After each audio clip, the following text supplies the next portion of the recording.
রাসূল সাল্লাল্লাহু আলাইহি ওয়াসাল্লাম বলেছেন, কোন নারী যদি 5 ওয়াক্ত নামাজ যথাযথভাবে আদায় করে, 5 ওয়াক্ত নামাজ যদি সঠিক সময়ে যথাযথ সময়ে আদায় করে, নামাজ আদায় যদি বিলম্ব না করে, যথাযথভাবে যদি নামাজ আদায় করে, রমজান মাসের রোজা যথাযথভাবে আদায় করে, রোজা রেখে কোনো গীবত না করে, কোনো শিকায়ত না করে, কোনো গুনাহের কাজ না করে, 1 নম্বরে হলো নামাজ আদায় করা, 2 নম্বরে হলো রমজানের রোজা রাখা, 3 নম্বরে হলো কোনো মা যদি পর্দা পালনের মাধ্যমে নিজের সতীত্বকে হেফাজত করে, নিজের ইজ্জত আবরুকে হেফাজত করে, 4 নম্বর হলো স্বামীর যদি যথাযথভাবে খেদমত করে যদি স্বামীকে খুশি রাখতে পারে। কোন মা বোন যদি এই 4টি কাজ করতে পারেন, আল্লাহর রাসূল বলেছেন ওই মা ওই বোন জান্নাতের 8 দরজার যে কোনো 1 দরজা দিয়ে জান্নাতের ভিতরে প্রবেশ করতে পারবে। আইয়ুহাল্লাযীনা আমানু কু আনফুসাকুম ওয়া আহলিকুম নারা। আল্লাহ পাক রব্বুল আলামিন পবিত্র কুরআনুল কারীমের মধ্যে তার মহব্বতের বান্দাদেরকে আল্লাহ পাক রব্বুল আলামিনের সাথে বান্দার যে সম্পর্ক, এই সম্পর্কের দিকটা উল্লেখ করে আল্লাহ পাক রব্বুল আলামিন পবিত্র কুরআনুল কারীমের মধ্যে ডাক দিলেন। আল্লাহর সাথে আমাদের যে সম্পর্ক, এই সম্পর্কের দিকটা ডাক উল্লেখ করে আল্লাহ তাআলা কোরআনে ডাক দিয়েছেন। ইয়া আইয়ুহান নাস বলেন নাই যে হে মানব সকল, ইয়া বানি আদম, হে আদম সন্তানেরা, এই কথা আল্লাহ তাআলা বলেন নাই। আমরা যখন আমাদের সন্তানদেরকে, আমাদের নাতিপুতি ছেলেপেলেদেরকে যখন ডাক দেই, তাদেরকে ডাক দেওয়ার, তাদেরকে আহ্বান করার কয়েকটা সুরত থাকে। কিরকম? হয়তো আমি তাকে তার নাম ধরে ডাক দিই যে এই অমক তমক এখানে আসো। এই ডাক দেওয়ার ভিতরে 2টা জিনিস থাকে। আমি তাকে ভালো কিছুও বলতে পারি, আমি তাকে শাসাইতেও পারি, তাকে ধমকও দিতে পারি, তাকে বকাঝকাও করতে পারি, আবার তাকে ভালোবাসতে পারি। এইটার ভিতরে 2টা জিনিসই থাকে। কিন্তু আমি আপনি যখন আমাদের সন্তানদেরকে, তাদের সাথে আমার যেই সম্পর্ক, বাচ্চাদের সাথে যেই বাচ্চার সাথে যেই সম্পর্ক, সেই সম্পর্কের দিকটা উল্লেখ করে যখন ডাক দেয় যে এই আব্বু এই দিকে আসো, আম্মু এই দিকে আসো, দাদু এই দিকে আসো, এইরকম ভাবে যখন বাচ্চাদেরকে ডাক দিই, তখন এই ডাকের ভিতরে যেই বিষয়টা থাকে সেটা হলো যে অত্যন্ত পক্ষে আমাকে বাচ্চা বুঝতে পারে যে এখন আমাকে মারবে না, আমাকে বকা দিবে না, সুন্দরভাবে ডাক দিয়েছে, আব্বু এই দিকে আসো, আম্মু এই দিকে আসো। হয়তো বেশি থেকে বেশি এই ডাক দেওয়ার পরে ওই বাচ্চাটার কোনো ভুল সংশোধন করে দিবে সুন্দর ভাষায়, অথবা ভালোবাসা দিবে। তো আল্লাহ পাক রব্বুল আলামিন আমাদের সাথে তার যে সম্পর্ক, ঈমানদারের ঈমানের সম্পর্ক, আল্লাহ পাক রব্বুল আলামিনের প্রতি যে আমরা বিশ্বাস স্থাপন করেছি, এই বিশ্বাসের দিকটা, ঈমানদারের ঈমানের দিকটা, আল্লাহ তাআলার সাথে বান্দার যে সম্পর্কের দিকটা উল্লেখ করে আল্লাহ ডাক দিলেন, ইয়া আইয়ুহাল্লাযীনা আমানু, হে আমার ঈমানদার বান্দারা, কু আনফুসাকুম ওয়া আহলিকুম নারা। আল্লাহ বান্দাদেরকে অত্যন্ত ভালোবাসে, মহব্বত করে, বান্দাদেরকে সতর্ক করে দিতেছে, বান্দা তুমি নিজে জাহান্নামের আগুন থেকে বাঁচাও, তোমার আহলে পরিবারদেরকে জাহান্নামের আগুন থেকে বাঁচাও। নিজে বাঁচো, আহলে পরিবারদেরকে জাহান্নামের আগুন থেকে বাঁচাও।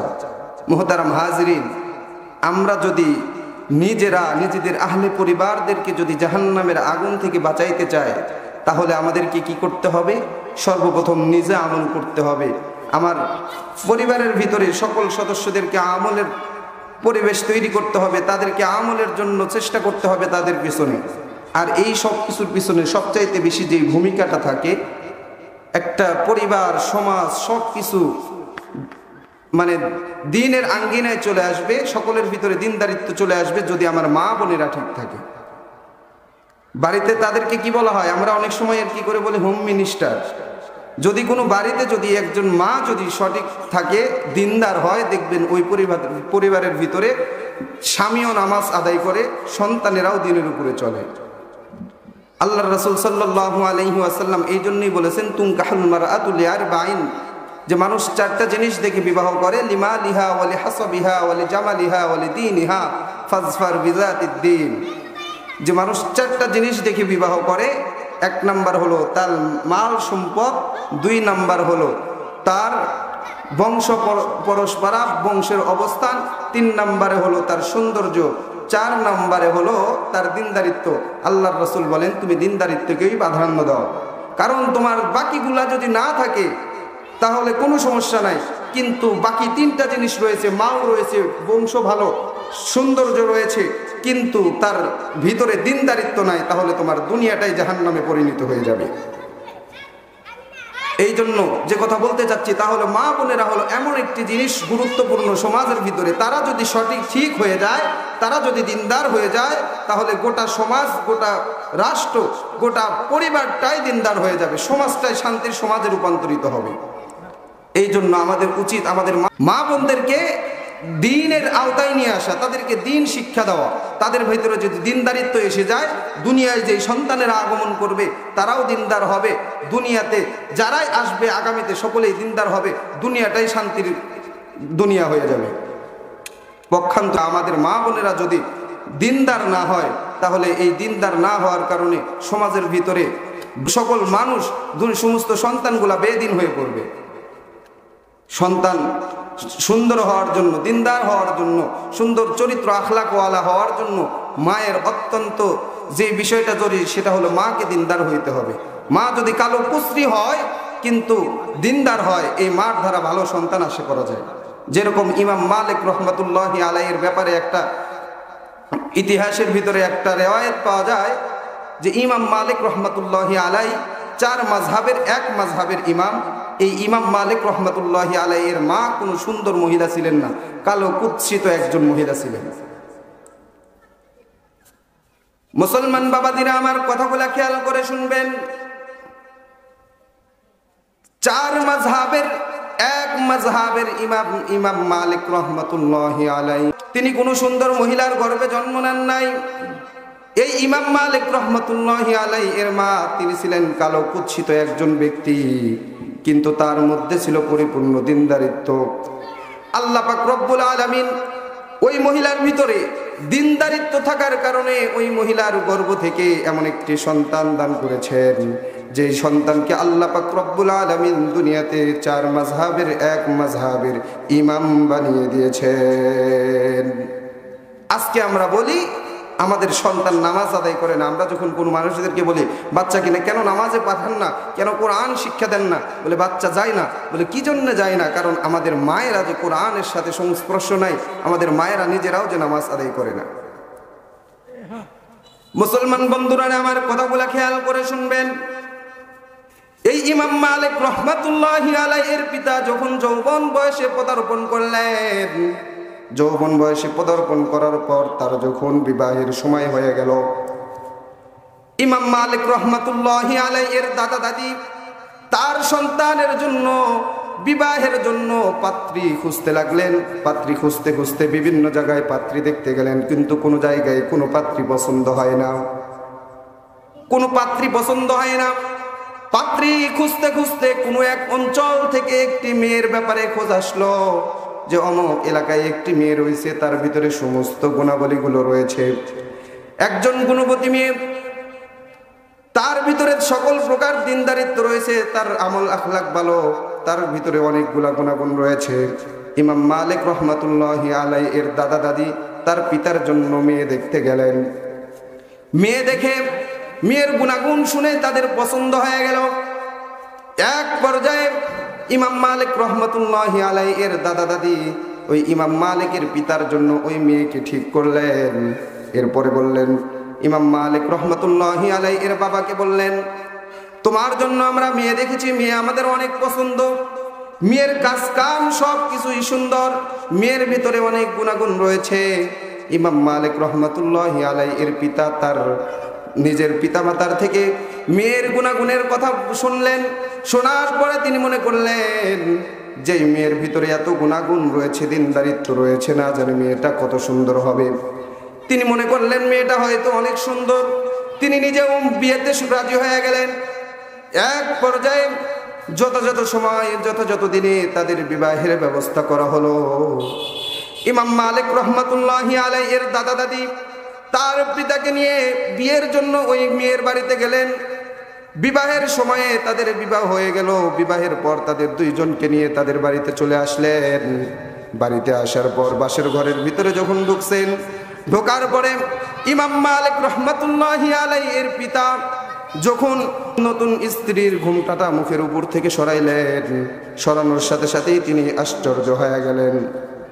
কি ব্যাপার, বাবা মার কাছ থেকে এই মেয়ের ব্যাপারে কত গুণাগুণের কথা শুনলাম, কত গুণবতী শুনলাম, কিন্তু মেয়েকে বিবাহ করে নিয়ে আসার পরে আমি সম্পূর্ণই উল্টা দেখতেছি। আমি কল্পনা করেছিলাম যে এই মেয়ের ভিতরে এতগুলা গুণাগুণ রয়েছে, এত গুণবতী মেয়ে, নিশ্চয় ওই মেয়েটা অনেক সুন্দর হবে, কিন্তু এখন তো দেখতেছি পুরোটাই ভিন্ন রকম মেয়ে, তো কালো কুৎসিত অসুন্দর একটি মেয়ে। ইমাম মালিক রহমাতুল্লাহি আলাইহি এর পিতার মনটা খারাপ হয়ে গেল। এত কালো কুৎসিত একজন মেয়েকে আমি কেমনে বিবাহ করলাম, আমার বাবা মা কেমনে আমার সাথে বিবাহ করাইল। যুবক মানুষ সৌন্দর্যের দিকে ধাবিত হবে, এটাই স্বাভাবিক। ইমাম মালিক রহমাতুল্লাহি আলাইহি এর পিতার মনটা খারাপ হয়ে গেল। তিনি স্ত্রীর কাছ থেকে উঠে গিয়ে একটু দূরে বসলেন। ইমাম মালিক রহমাতুল্লাহি আলাইহি এর মা নতুন স্ত্রী বুঝতে বাকি রইল না যে ইমাম মালিক রহমাতুল্লাহি আলাইহির পিতা অর্থাৎ ওই মহিলার স্বামীর তাকে পছন্দ হয় নাই। তিনি সুন্দর করে নিজের জায়গা থেকে উঠলেন, উঠে তিনি তার স্বামীর নিকটে গিয়ে বসলেন। বসার পরে বলতেছেন, স্বামী, আমি বুঝতে পেরেছি আমার চেহারা সুরত দেখে হয়তো আপনার পছন্দ হয় নাই, আমার চেহারা দেখে হয়তো আপনার পছন্দ হয় নাই।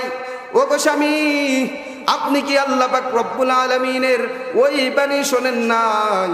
আল্লাহ পাক রব্বুল আলামিন বলেছেন, আসা আন তাকরাহু শাইআন ওয়া হুয়া খায়রুল লাকুম ওয়া আসা আন তুহিব্বু শাইআন ওয়া হুয়া শাররুল লাকুম। আল্লাহ পাক রব্বুল আলামিন পবিত্র কুরআনুল কারীমের মধ্যে বলে দিয়েছেন, হে দুনিয়ার মানুষ, দুনিয়ার ভিতরে এমন অনেক বিষয় রয়েছে যেগুলাকে তোমরা অপছন্দ করো, নিজেদের জন্য তোমরা অপছন্দ করো, কিন্তু আল্লাহ পাক রব্বুল আলামিন ওই জিনিসগুলার ভিতরেই তোমাদের জন্য কল্যাণ রেখে দিয়েছেন। আবার দুনিয়াতে এমন অনেক জিনিস রয়েছে যেইগুলাকে তোমরা পছন্দ করো, কিন্তু ওইগুলার ভিতরে আল্লাহ তাআলা তোমাদের জন্য অকল্যাণ রেখে দিয়েছেন। ইমাম মালিক রহমাতুল্লাহি আলাইহির মা ইমাম মালিকের পিতাকে বলতেছে, স্বামী, আপনি আমার চেহারা সুরত দেখে হয়তো পছন্দ করেন নাই, কিন্তু আপনি কি আল্লাহ তাআলার ওই কথা শোনেন নাই যে দুনিয়াতে অনেক জিনিস রয়েছে যেগুলাকে তোমরা অপছন্দ করে অনেক সময়, কিন্তু আল্লাহ তাআলা তার মধ্যেই তোমাদের জন্য কল্যাণ রাখে, আর যেইগুলাকে অনেক জিনিস রয়েছে যেইগুলাকে তোমরা পছন্দ করো কিন্তু সেইগুলোর মধ্যে তোমাদের কল্যাণ নাই, অকল্যাণকর। তো ইমাম মালিক রহমাতুল্লাহি আলাইহির পিতা দিনদার মানুষ যদি কোরআনের কোনো কথা শোনে তার দিলে তো অবশ্যই কোনো প্রভাব ফেলবে। তো তিনি মনকে সান্ত্বনা দিলেন, হয়তো এই কালো কুৎসিত মেয়ের মধ্যেই আল্লাহ তাআলা আমার জন্য কোনো কল্যাণ রেখেছেন।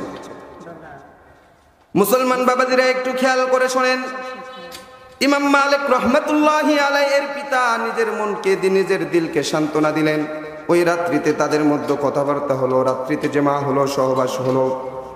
সকাল বেলায় যখন ইমাম মালিক রহমাতুল্লাহি আলাইহির পিতা দিনের আলোতে ওই কালো কুৎসিত নারীর চেহারা, তার স্ত্রীর চেহারাটা দেখলেন, তখন চেহারাটা দেখলেন আরো কালো কুৎসিত, আরো অসুন্দর। দিনের আলোতে দেখার পর তিনি তার মনকে আর সান্ত্বনা দিতে পারলেন না। ইমাম মালিক রহমাতুল্লাহি আলাইহির পিতা তখন আর নিজের মনকে সান্ত্বনা দিতে পারলেন না। তিনি অভিমান করে বাড়ি থেকে বাহির হয়ে গেলেন। এই যে বাড়ি থেকে বাহির হয়ে চলে গেলেন, একটানা 18-20 বছর চলে গেল। এই ব্যক্তি আর বাড়িতে ফিরে আসে না। 18-20 বছর পর হঠাৎ একদিন তিনি নিজের এলাকায় চলে আসছেন। নিজের এলাকায় চলে এসে দেখতেছেন এলাকার চেহারা পুরোটাই পাল্টে গেছে। 18-20 বছর পরে যদি আপনি আপনার গ্রামে আসেন, আপনার এই সলিসবলা গ্রামের চেহারা কি এরকম থাকবে? দোকানপাট, রাস্তাঘাট কি এরকম থাকবে? সব কিছুই পরিবর্তন হয়ে যাবে। তিনি 18-20 বছর পরে বাড়িতে আসলেন। বাড়িতে আসার পর দেখতেছেন গ্রামের অবস্থানটা একটু ভিন্ন রকম হয়ে গেছে। তিনি মসজিদে গেলেন। মসজিদে গিয়ে জোহরের নামাজ আদায় করলেন। জোহরের নামাজ আদায় করার পর দেখতেছেন একজন সুন্দর সুদর্শন যুবক জোহরের নামাজের ইমামতি করল মসজিদে। মসজিদে জোহরের নামাজের ইমামতি করার পর মসজিদে সমাবেত সমস্ত মুসল্লিদেরকে নিয়ে নামাজের পরে হাদিসের দর্শ দিচ্ছেন, হাদিসের ক্লাস করতেছেন। বোঝা যায় ওই দর্শের ভিতরে, ক্লাসের ভিতরে অনেক উলামায়ে কেরামও আছেন। ওই ব্যক্তি ইমাম মালিক রহমতুল্লাহি আলাইহির পিতা নিজেও ওই ক্লাসের মধ্যে বসলেন, হাদিসের ক্লাসে বসলেন। বসার পর হাদিসের ক্লাস যখন শেষ হয়ে গেল, সমস্ত মানুষগুলা যখন বাড়ির দিকে চলে যাইতেছেন, এক পর্যায়ে ইমাম মালিক রহমতুল্লাহি আলাইহির পিতা একজন ব্যক্তিকে জিজ্ঞেস করলেন, ও ভাই, এই যে মসজিদে একজন সুদর্শন যুবক নামাজের ইমামতি করলেন, নামাজের ইমামতি করার পর সুন্দরভাবে হাদিসের ক্লাস করলেন, কে এই যুবক? এই যুবকের পরিচয় কি? ওই জৈনক ব্যক্তি তো চেনে না যে এটাই হলো এই ইমাম সাহেব, ইমাম মালিক রহমতুল্লাহি আলাইহির পিতা। বলতেছে, শোনেন, এই যে যেই ব্যক্তি জোহরের নামাজের ইমামতি করলো, সুন্দর সুদর্শন যুবক, এই ব্যক্তির পরিচয় কি আমি জানি না, তবে এতটুকু জানি যে এই ইমাম সাহেব, এই সুন্দর সুদর্শন যুবক ইমাম সাহেবের পিতা ওই ব্যক্তি, যেই ব্যক্তি 18-20 বছর পূর্বে নিজের স্ত্রীকে পছন্দ না হওয়ার কারণে বিবাহের পরের দিন রাগ করে মান অভিমান করে বাড়ি থেকে বাহির হয়ে গিয়েছিলেন। ওই ব্যক্তির সন্তান হলো এই ইমাম সাহেব। ইমাম মালিক রহমতুল্লাহি আলাইহির পিতার বুঝতে বাকি রইল না, এটা আমার সন্তান। তিনি তার বাড়িতে চলে গেলেন। বাড়িতে যাওয়ার পর দরজায় টক টক করে আওয়াজ করতেছেন, খটখট করে আওয়াজ করতেছেন। ইমাম মালিক রহমতুল্লাহি আলাইহি দরজায় এসে দরজা খুলে দিলেন। খুলে দেওয়ার পর দেখতেছেন একজন অচেনা ব্যক্তি বাড়ির বাহিরে দাঁড়িয়ে আছে। জিজ্ঞেস করলেন, কে আপনি? কোথায় থেকে এসেছেন? কি চান? ওই ব্যক্তি বলতেছে, বাবা, তুমি আমাকে চিনবা না, তুমি তোমার মাকে গিয়ে বলো আজকে ঘরের দরজায় ওই ব্যক্তি এসেছে, যে ব্যক্তিকে আপনি বলেছিলেন আসা আন তাকরাহু শাইআন ওয়া হুয়া খায়রুল লাকুম ওয়া আসা আন তুহিব্বু শাইআন ওয়া হুয়া শাররুল লাকুম। ইমাম মালিক রহমতুল্লাহি আলাইহি ঘরের ভিতরে প্রবেশ করলেন। ঘরের ভিতরে গিয়ে মাকে বলতেছেন, মা, আজকে ঘরের দরজায় এক ব্যক্তি আসছে, অচেনা ব্যক্তি, আমি তাকে চিনি না। ওই ব্যক্তি বলতেছে, তুমি তোমার মাকে গিয়ে বলো দরজায় ওই ব্যক্তি এসেছে যাকে আপনি এই আয়াত তেলাওয়াত করে শোনাইয়াছিলেন। কে ওই ব্যক্তি? ইমাম মালিক রহমতুল্লাহি আলাইহি এর মা ইমাম মালিককে ডাক দিয়ে বলে, ও আমার সন্তান, তুমি তাড়াতাড়ি যাও, দরজার সামনে যে ব্যক্তি দাঁড়িয়ে আছে এটা অপরিচিত কোনো ব্যক্তি নয়, এটা হলো তোমার পিতা, যে ব্যক্তি 18 থেকে 20 বছর পূর্বে মান অভিমান করে বাড়ি থেকে চলে গিয়েছিল। বলতেছে, যাও তাড়াতাড়ি নিয়ে আসো, এটা অপরিচিত কোনো ব্যক্তি না, এটা তোমার পিতা। তোমার যেই পিতা আমার চেহারা সুরত পছন্দ না হওয়ার কারণে 18 থেকে 20 বছর পূর্বে বিয়ার পরের দিন রাগ করে মান অভিমান করে বাড়ি থেকে চলে গিয়েছিল।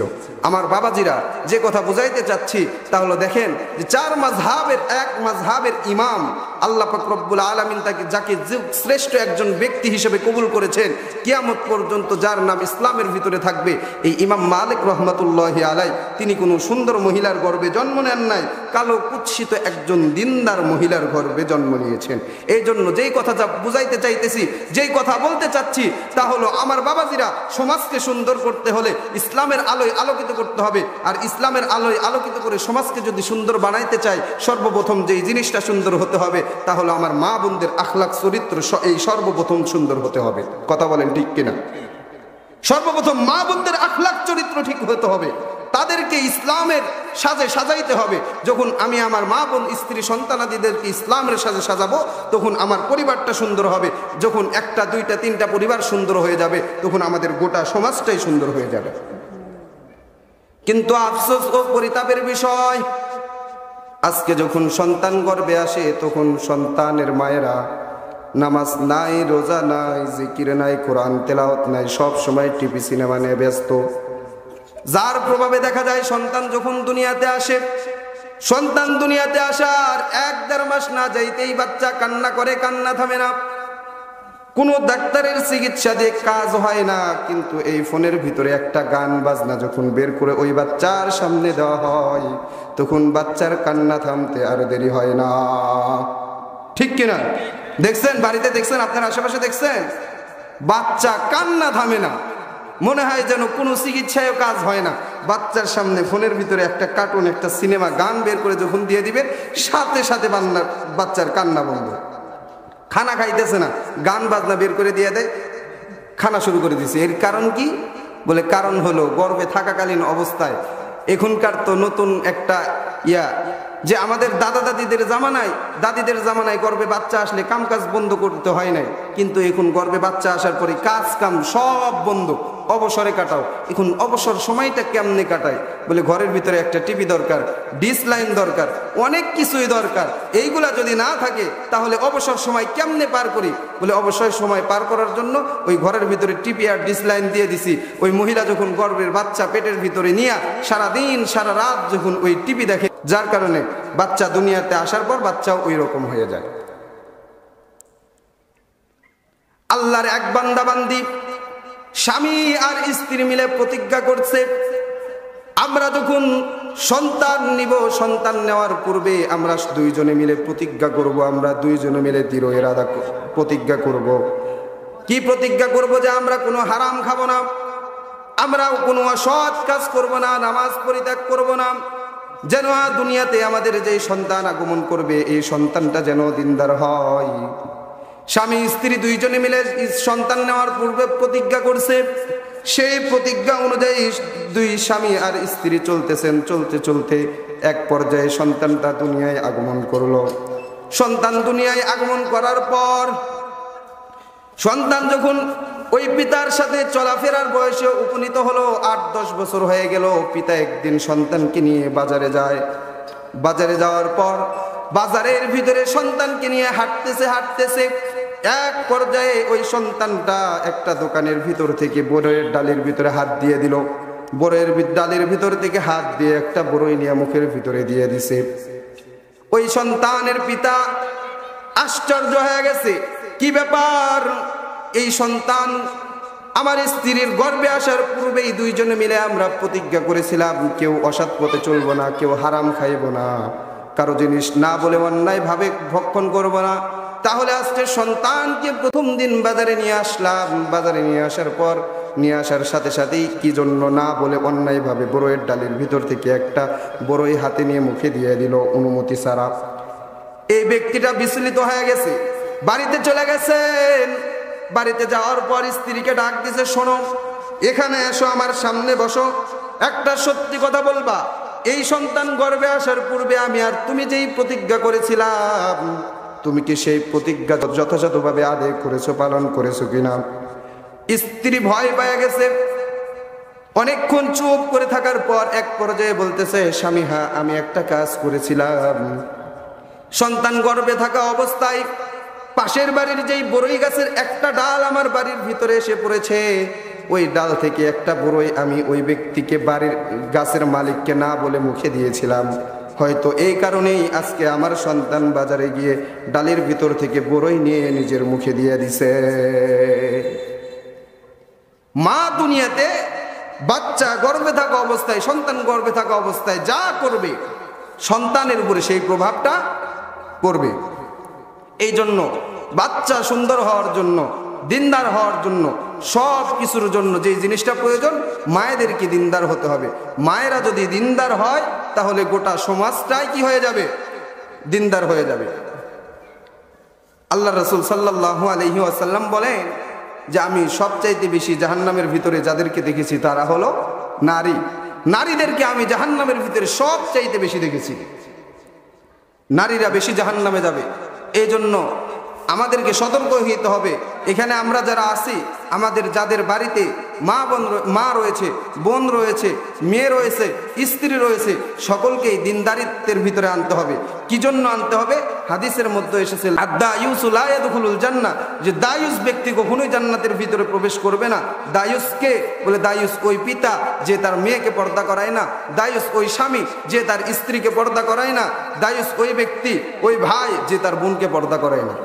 যে তার অধীনস্থদেরকে পর্দা করায় না, দিনের আওতায় চলতে বলে না, সেই দায়ুস আর দায়ুস কখনো জান্নাতে প্রবেশ করবে না।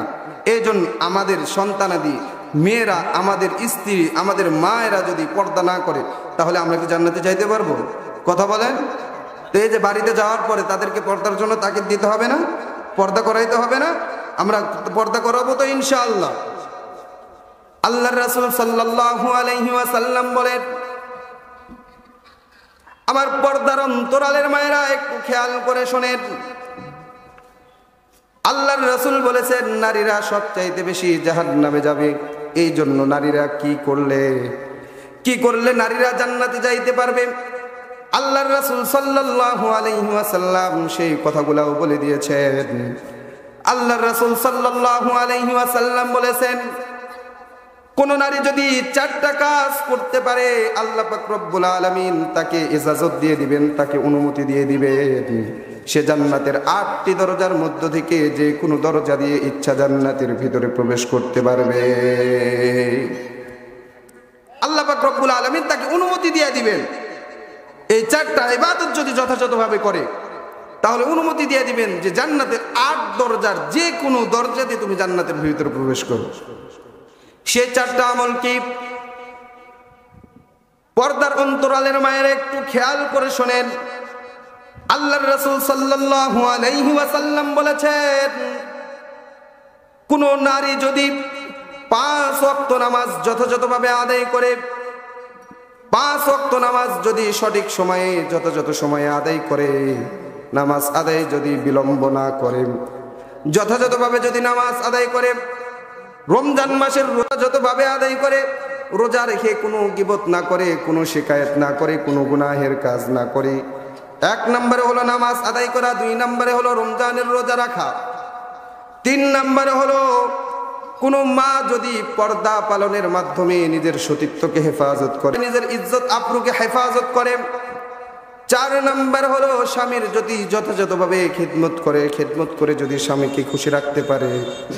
কোন মা বোন যদি এই 4টি কাজ করতে পারেন, আল্লাহর রাসূল বলেছেন ওই মা ওই বোন জান্নাতের 8 দরজার যে কোনো 1 দরজা দিয়ে জান্নাতের ভিতরে প্রবেশ করতে পারবে। কয়টি আমল? জোরে বলেন, কয়টি আমল? আমরা বাড়িতে গিয়ে আমার মা বোনদেরকে এই 4টি আমল করার কথা বলবো তো ইনশাআল্লাহ। কয়টি আমল বলেন তো? 1 নম্বরে 5 ওয়াক্ত, জোরে বলেন 5 ওয়াক্ত। আমরা আমাদের মা বোনদেরকে, স্ত্রী সন্তানাদিদেরকে এই আমলের কথা বলবো তো ইনশাআল্লাহ। 1 নম্বরে হলো 5 ওয়াক্ত নামাজ, 2 নম্বরে হলো রমজান মাসে রোজা। এই রোজাগুলো যথাযথভাবে আদায় করবে, রোজা রেখে নামাজ কাজা করবে না, গুনাহের কাজ করবে না, ফাহেসা কথা বলবে না। তারপরে 3 নম্বরে হলো পর্দা করবে। আল্লাহ পাক রব্বুল আলামিন ইজ্জত আবরু হেফাজতের মাধ্যম কি বলেন তো?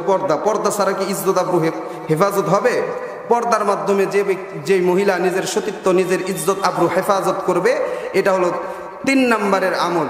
আমরা আমাদের মা বোনদেরকে এই আমলের জন্য উৎসাহিত করব। 4 নম্বর হলো স্বামীর খেদমত। এখন এমন হয়েছে জামানা, মনে হয় তাদের উল্টে খেদমত করলেই ভালো হয়, নাকি করে? তো বাড়িতে গিয়ে বলবেন যে হুজুর বলছে এই 4টা আমলের মধ্যে 4 নম্বরে হলো স্বামীর খেদমত করা।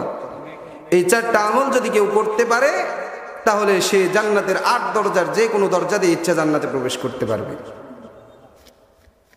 এরপরে কয়েকটি আমলের কথা বলবো, কয়েকটি কাজের কথা বলবো, যেই কাজগুলো যদি নারীরা পরিহার না করে তাহলে তাদের জন্য জাহান্নামে শাস্তি রয়েছে। 6টা শাস্তির কথা বলবো, 6টা আযাবের কথা বলবো। নারীদের জাহান্নামের ভিতরে 6টা শাস্তি হবে। আল্লাহ রাসূল সাল্লাল্লাহু আলাইহি ওয়াসাল্লাম বলেছেন যে আমি মিরাজের রজনীতে আল্লাহ তাআলার সাথে সাক্ষাৎ করতে গিয়েছিলাম, আল্লাহ পাক রব্বুল আলামিনের দিদারে গিয়েছিলাম। তখন আমি জাহান্নামের ভিতরে নারীদেরকে 6 পদ্ধতিতে শাস্তি দিতে দেখেছি। কয় পদ্ধতিতে বলেন তো? 6 পদ্ধতিতে। এই 6 পদ্ধতি কোন কোন পদ্ধতিতে শাস্তি দেওয়া হয়েছে, কি কারণে শাস্তি দেওয়া হয়েছে, আমরা এইগুলা শুনবো এবং নিজেদের স্ত্রী সন্তানাদিদেরকে এইগুলা থেকে বিরত রাখবো ইনশাআল্লাহ। মুসলমান বাবাদিরা আমার কথাগুলা খেয়াল করে শোনেন। আল্লাহর রাসূলের প্রিয়তম কন্যা হযরত ফাতেমা রাদিয়াল্লাহু তাআলা আনহা, তিনি একদিন হযরত আলী রাদিয়াল্লাহু তাআলা আনহুকে সাথে নিয়ে একদিন আলী রাদিয়াল্লাহু তাআলা আনহুকে সাথে নিয়ে হুজুর সাল্লাল্লাহু আলাইহি ওয়াসাল্লামকে দেখতে গেলেন। দেখতে যাওয়ার পর বাড়ির ভিতরে প্রবেশ করলেন। বাড়ির ভিতরে প্রবেশ করে দেখতেছেন আল্লাহর রাসূল সাল্লাল্লাহু আলাইহি ওয়াসাল্লাম কান্না করে ফাতেমা দেখেও আল্লাহর রাসূল কান্না করে না, ফাতেমাকে দেখেও কান্না বন্ধ করে না। হযরত ফাতেমা রাদিয়াল্লাহু তাআলা আনহা আল্লাহর রাসূল সাল্লাল্লাহু আলাইহি ওয়াসাল্লামকে জিজ্ঞেস করলেন, হে আমার পিতা, হে আমার পিতা, আপনি কেন কান্না করতেছেন? আপনি কি আপনার পিতার কথা মনে করে কান্না করেন, নাকি আপনি আপনার মায়ের কথা মনে করে কান্না করেন?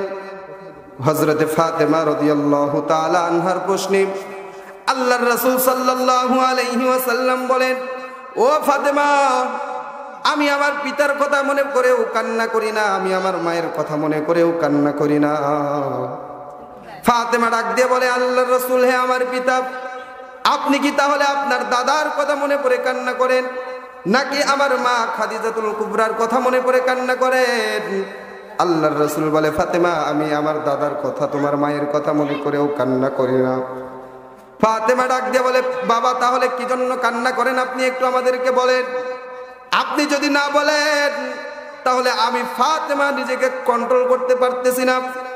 আল্লাহর রাসূল সাল্লাল্লাহু আলাইহি ওয়াসাল্লাম ওই সময় বললেন, ফাতেমা, আমি যখন আল্লাহ পাক রব্বুল আলামিনের ডাকে মিরাজের রজনীতে তার দিদারে গিয়েছিলাম, ওই সময় আল্লাহ পাক রব্বুল আলামিন আমাকে জান্নাত এবং জাহান্নাম দেখিয়েছেন। আমি যখন জাহান্নাম দেখলাম, তখন জাহান্নামের ভিতরে উকি দিয়ে দেখি জাহান্নামের ভিতরে নারীদেরকে 6 পদ্ধতিতে শাস্তি দেওয়া হচ্ছে।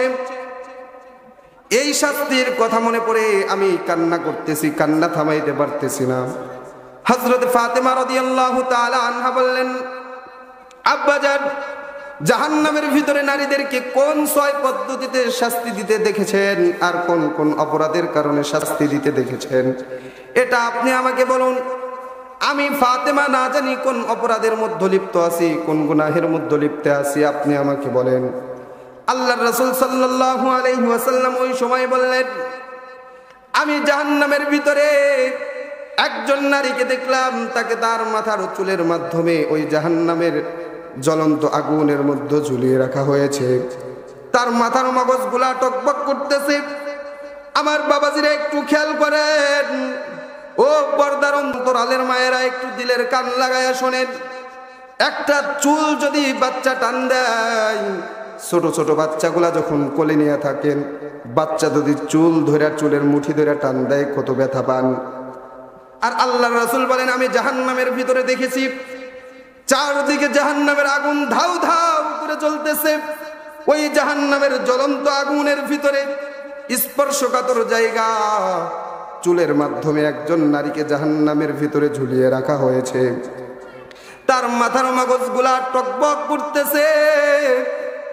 একজন নারীকে এই পদ্ধতিতে শাস্তি দিতে দেখলাম। 2 নম্বরে আরেকজন নারীকে দেখলাম, তার জিহ্বার ভিতরে বর্শি ঢুকাইয়া, তার জিহ্বার ভিতরে বর্শি ঢুকাইয়া জাহান্নামের জ্বলন্ত আগুনের ভিতরে ঝুলাইয়া রাখছে। ও আমার পর্দার অন্তরালের মা, একটু খেয়াল করেন, খেয়াল করেন।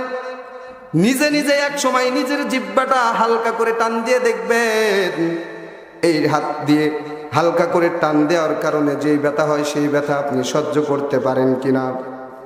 জাহান্নামের ভিতরে এক ধরনের নারীদেরকে আল্লাহ পাক রব্বুল আলামিন তাদের জিহ্বার ভিতরে বর্শি ঢুকাইয়া জাহান্নামের আগুনের ভিতরে ঝুলাইয়া রাখবে। একটু বোঝার চেষ্টা করেন, আমাকে আপনাকে যদি আমার হাতের মাধ্যমে 10টা মিনিট ঝুলাইয়া রাখা হয়, আমার হাত বেঁধে যদি 10 মিনিট ঝুলাইয়া রাখা হয়, আমি আপনি 10 মিনিট পরে সহ্য করতে পারবো না। হয়তো তার কাছে বলতে বাধ্য হব, আমাকে গুলি করে মাইরা ফালাও, তবু আমাকে আর এই রকম ঝুলন্ত শাস্তি দিও না। কিন্তু সেই জায়গায় দেখেন কত ভয়ানক। আল্লাহ পাক রব্বুল আলামিন জিহ্বার ভিতরে বর্শি ঢুকাইয়া জাহান্নামের ভিতরে ঝুলাইয়া রাখবেন। 3 নম্বরে আল্লাহর রাসূল বলেন, আমি এক ধরনের নারীদেরকে দেখলাম, তাদেরকে তাদের স্তনের ভিতরে বর্শি ঢুকাইয়া ওই চার দিক থেকে জ্বলন্ত আগুন জাহান্নামের ভিতরে ঝুলিয়ে রাখা হয়েছে। 4 নম্বরে দেখলাম এক ধরনের নারীদেরকে তাদের শরীরটা কোমরের কাছে এরকম ভাঁজ করে রাখা হয়েছে, কোমরের কাছে ভাঁজ করে তাদের পা গুলো বুকের সাথে বেঁধে রাখা হয়েছে, তাদের হাতগুলো মাথার সাথে বেঁধে রাখা হয়েছে।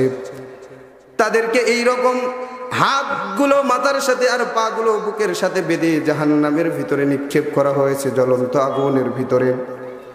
5 নম্বরে একজন নারীকে দেখলাম তার চেহারাটা শুকরের মতো আর তার বাকি শরীরটা গাধার মতো, সমস্ত শরীরে সাপ বিচ্ছু জড়িয়ে আছে।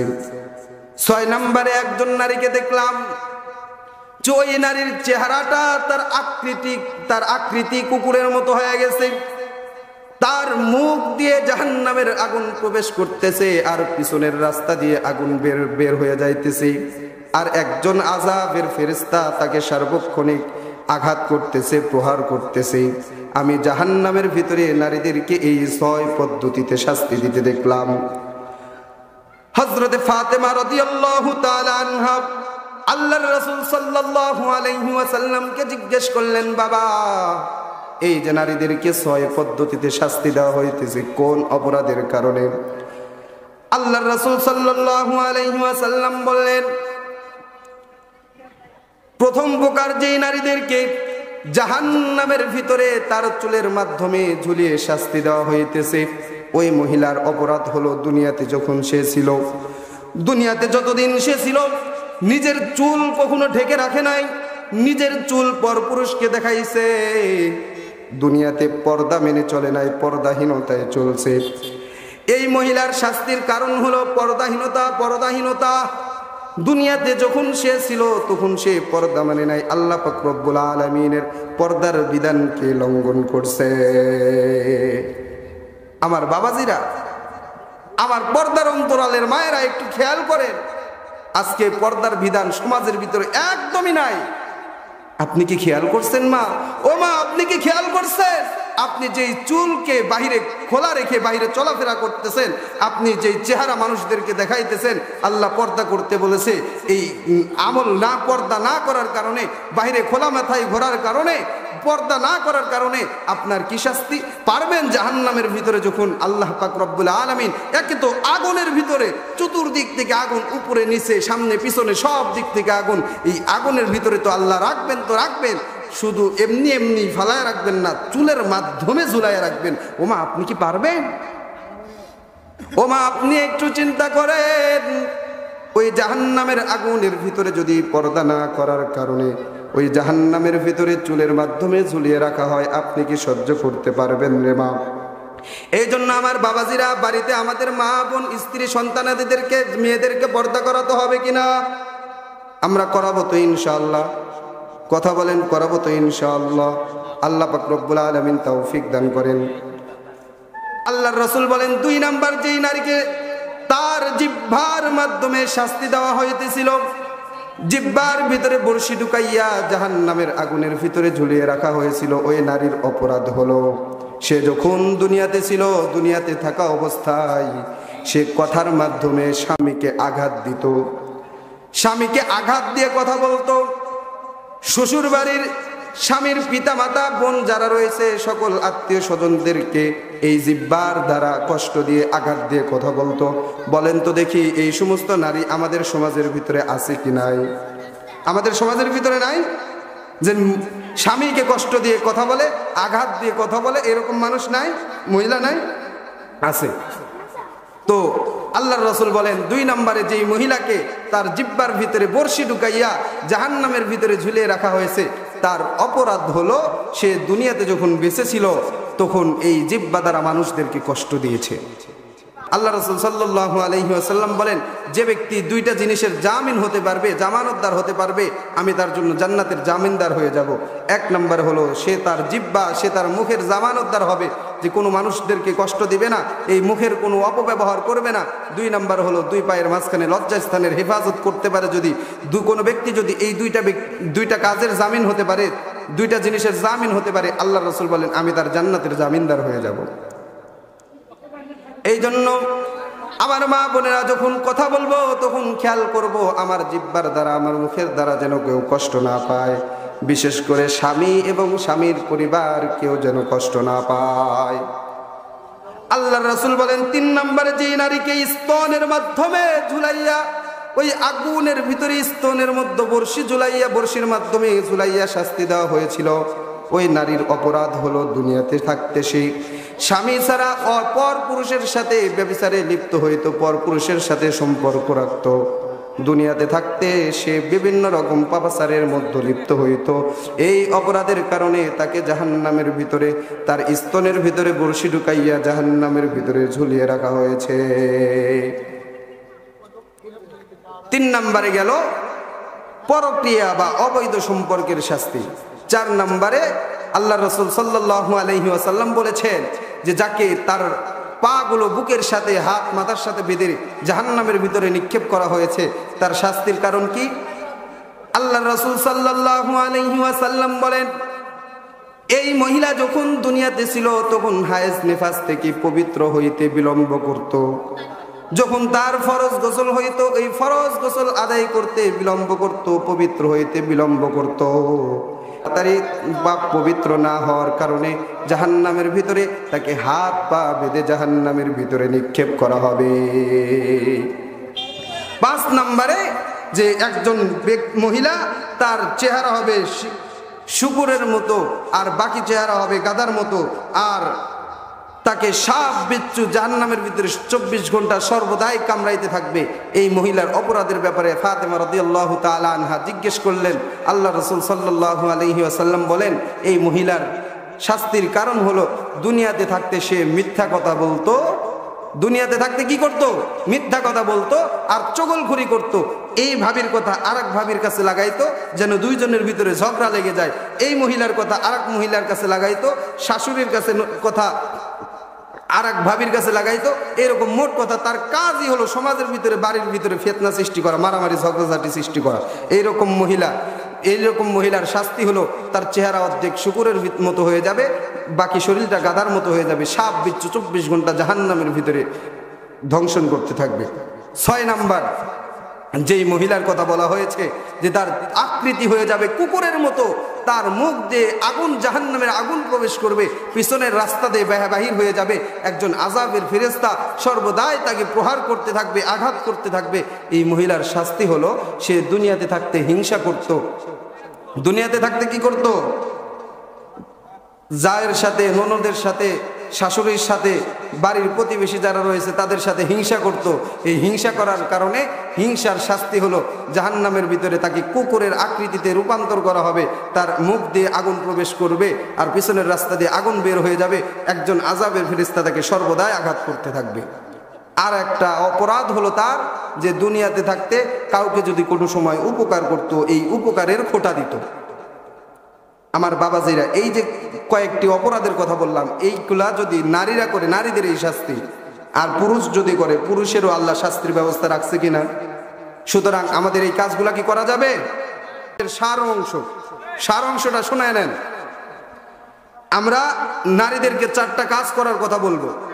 প্রথমত, আমাদের সমাজকে সুন্দর করতে হলে মাদেরকে, আমাদের মেয়েদেরকে কি করতে হবে? দিনদার বানাইতে হবে, তাহলে সুন্দর সমাজ আমরা উপহার দিতে পারবো। তাহলে সর্বপ্রথম কথা হলো মেয়েদেরকে বাড়িতে দিনদার বানাবো, পারবো তো ইনশাআল্লাহ। দ্বিতীয় কথা হলো 4টা কাজ যদি কোনো নারী করে তাহলে সে জান্নাতের 8 দরজার যে কোনো দরজা দিয়ে ইচ্ছা জান্নাতে প্রবেশ করতে পারবে। 1 নম্বরে হলো 5 ওয়াক্ত নামাজ আদায় করবে। 2 নম্বরে হলো রমজানের রোজা যথাযথভাবে হক আদায় করবে, পালন করবে। 3 নম্বরে হলো পর্দার মাধ্যমে নিজের ইজ্জত আবরুকে হেফাজত করবে। 4 নম্বরে স্বামীর খিদমত করবে। এই 4টা কাজের কথা নারীদেরকে বলবো তো ইনশাআল্লাহ। আর যেই 6টা কাজ থেকে নারীরা সহ আমরাও বেঁচে থাকবো, সেটা হলো কি? নারীর যেরকম পর্দা রয়েছে পুরুষেরও কি রয়েছে? পর্দা রয়েছে। তো এখানে আমরা সর্বপ্রথম নারীদেরকেও পর্দা করতে বলবো, আমরাও পর্দা করব। আমাদের চোখের পর্দা হলো বেগানা নারীর দিকে না তাকানো। 2 নম্বরে হলো জিহ্বার মাধ্যমে আমরা আমাদের বাড়িতে মা বোনদেরকে বলবো কেউ যেন জিহ্বার মাধ্যমে স্বামীকে, কোনো আত্মীয় স্বজনকে, কাউকে যেন কষ্ট না দেয়, আমরাও কাউকে কষ্ট দিব না। 3 নম্বরে হলো পরকীয়া, অবৈধ সম্পর্ক, এই সব কিছু থেকে আমরা কি থাকবো? বিরত থাকবো। মা বোনদেরকেও বিরত থাকার জন্য বুঝাবো। 4 নম্বরে হলো যে আমরা কি করব না, আমাদের ফরজ গোসলের সময় হয়ে গেলে আমরা বিলম্ব করব না, সাথে সাথে ফরজ গোসল আদায় করে নিব। এই বিলম্ব করার কারণেও আল্লাহ তাআলা জাহান্নামের ভিতরে শাস্তি দিবেন, এটাও মারাত্মক গুনাহ। আর 5 নম্বরে হলো মিথ্যা বলবো না। এরপরে চগলখুরি করব না, সমাজের ভিতরে একজনের সাথে আরেকজনের বেজে দেওয়ার জন্য, মারামারি ঝগড়াঝাটি হওয়ার জন্য এই চগলখুরি করব না, মিথ্যা কথা বলবো না, হিংসা করব না, কারো উপকার করে খোটা দিব না। আল্লাহ পাক রব্বুল আলামিন এই 6-7টা বিষয় থেকে বিরত থাকার, আর নারীদেরকে 4টা আমল করার এবং আমাদের এই সমাজটাকে সুন্দরভাবে ইসলামিক সমাজে রূপান্তরিত করার মতো তৌফিক দান করেন, আমিন। আল্লাহ পাক রব্বুল আলামিন যেই কথাগুলো বললাম, এই কথাগুলোর উপরে আমাকে, আপনাকে, আমাদের সকলকে আমল করার মতো তৌফিক দান করেন। আর